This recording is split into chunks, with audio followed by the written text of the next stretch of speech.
Hello, this is Elliott, CTO and co-founder of Neurales, and in this demo, we'll be talking about how to train your own GAN. So this will be our fifth demo in our series.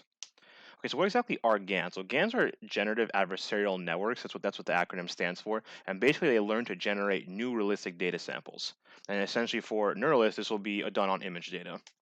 So essentially, this is what a GAN looks like. So in this tutorial, we're going to be working with the MNIST dataset again because it's easy to understand and straightforward. So what's happening with the GAN is that first we feed in some noise down here into a generator. And the generator learns then to input that noise and output something realistic, something that looks like an 8. Of course, this isn't quite a perfect 8, but the idea is over time, the samples that it outputs get pretty realistic. And the discriminator takes the actual data that is the true MNIST data, compares it to the fake one, and determines which one of those are real, which ones are fake. And the idea over time is that because the discriminator can tell, fakes from reals, it forces the generator to make ever more convincing fakes. Okay, so for those of you who've ever trained GANs or know anything about them, this is known to be very unstable. So it's actually very hard to reliably train GANs. So it's much harder than on average than just training a regular convolutional neural network for image classification. So aside from just generating garbage outputs, there's also this other important issue of mode collapse. And so essentially, a mode collapse is where you're producing very limited variety in samples. Like for example, like these zeros over here look kind of similar. They kind of repeat similar patterns. So this is called a partial mode collapse. And down here, when they produce essentially the same thing over and over again with almost no variation, that's total mode collapse. So in Neuralist, essentially, we have code available where you can actually do research with GANs, but also it's still suitable for practical applications. The UI that we have for it in the terminal, it works very similar to how it works for image classification.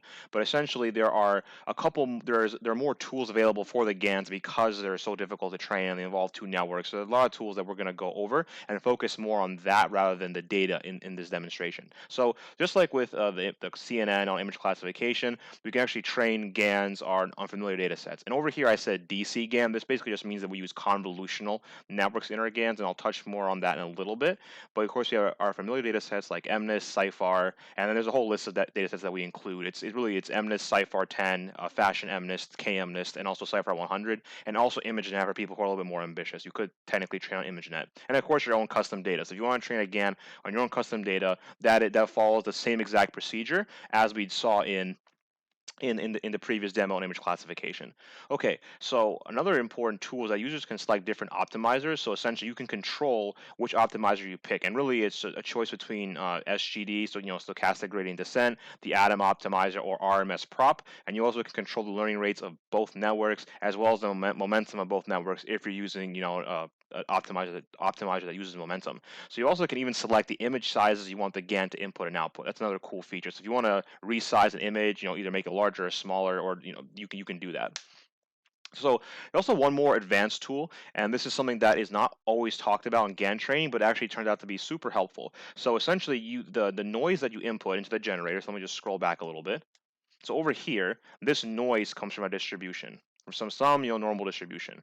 Let me just actually go back to the proper slide. Okay, so there's basically you can change the mean and the variance of the distribution this comes from. So this is based on the truncation trick. And of course, for people who are just getting started with GANs, this is not super important. This of course is more geared towards people who have a little bit more experience. But the idea is that there's an advanced tool which sort of gives you a trade-off between the diversity and the quality of samples. So if you make the variance smaller, you're going to probably get better quality, but you're also more likely to get the mode collapse. So that means you're going to get something like this if you make the variance too small, and we don't want this.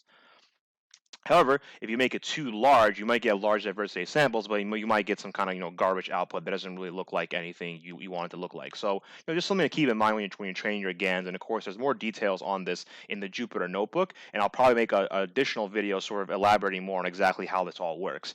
And so we also going to have more advanced tools to train the GANs. But because GANs are so hard to train, we want to make sure users have a full suite of tools to train the GANs. The beta has quite a few, like we've been talking about, but there are definitely more coming soon. For example, delayed gradient updating. So this is when you update one network but not the other, or you stagger it. So maybe you update the generator every other batch, or so on. We're going to have those set of tools available soon.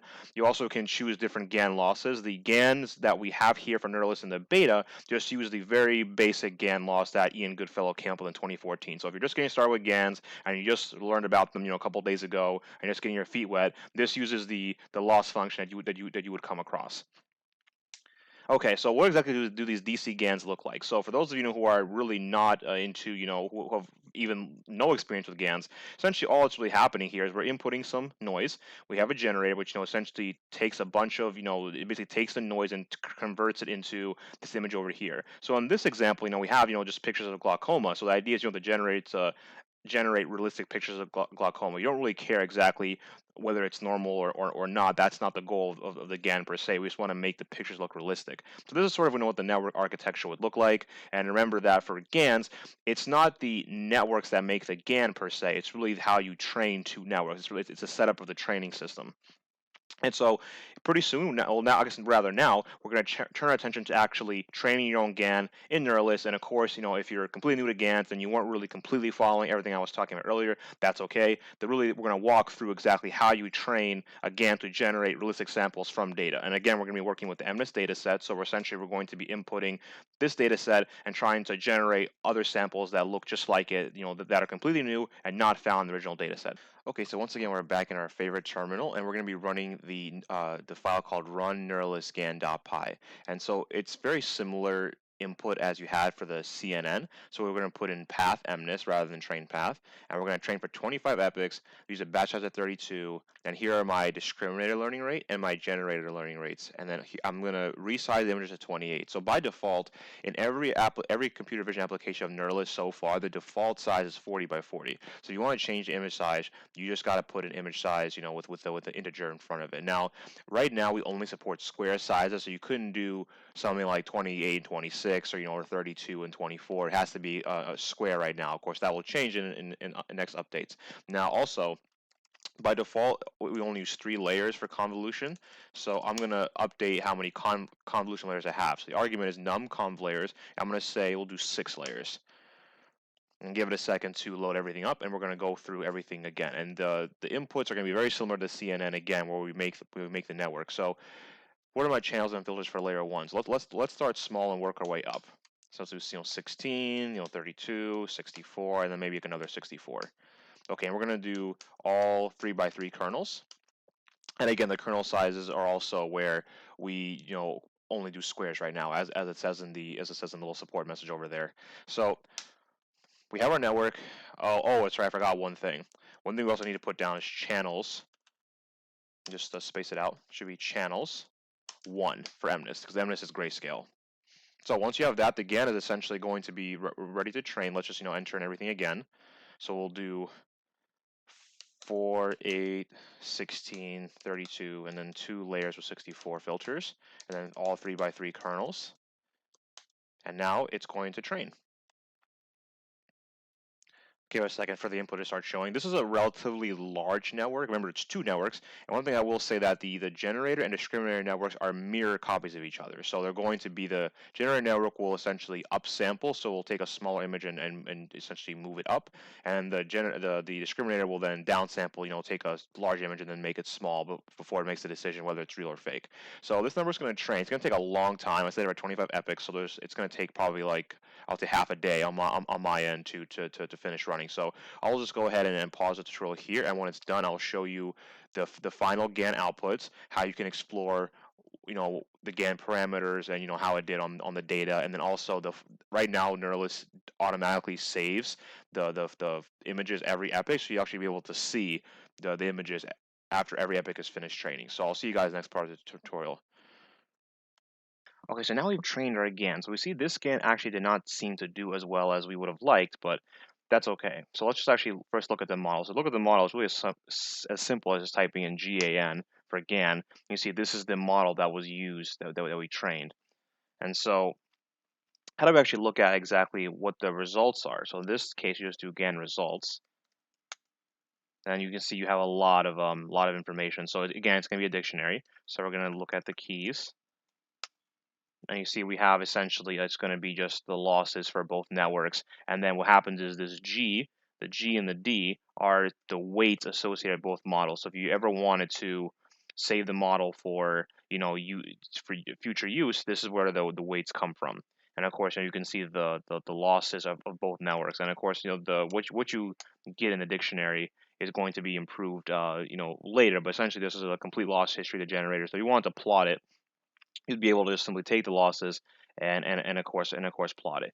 And then so one and then the last part of the tutorial, we're going to see how you can actually look at the images that the GAN generated because they're saved to a folder. If you look at the Neurales directory, here are the GAN outputs, and of course these epic 11 through 25 are not from this run. So what we're going to do is we are going to then take just a look at these outputs and see how they look. Well, you see here that let me just move this into the frame. Okay, so you see here the GAN on Epic 1 really didn't do so well, and if you cycle through it, it didn't really seem to like it looked maybe an Epic 3. It may have started to learn a little something, but you see here, it didn't really do a good job of actually learning how to generate MNIST in this case. But if you were to see good pictures, they will all be featured in the GAN output. So this is really where you go to take a look at it. And if you have a custom data set, so remember to get a custom data set in here, you follow the same procedure that you would for that we did in the CNN example for image classification. You do the same thing for the GAN, and then we'll just output to the same directory, and you can see how it goes. So of course, GAN training is really tricky. You never know if you're going to get necessarily a good result, but I hope this tutorial hope highlight at least some of the important parts of what makes making GANs and Neurales so exciting and straightforward. So we'll see you guys in the next tutorial.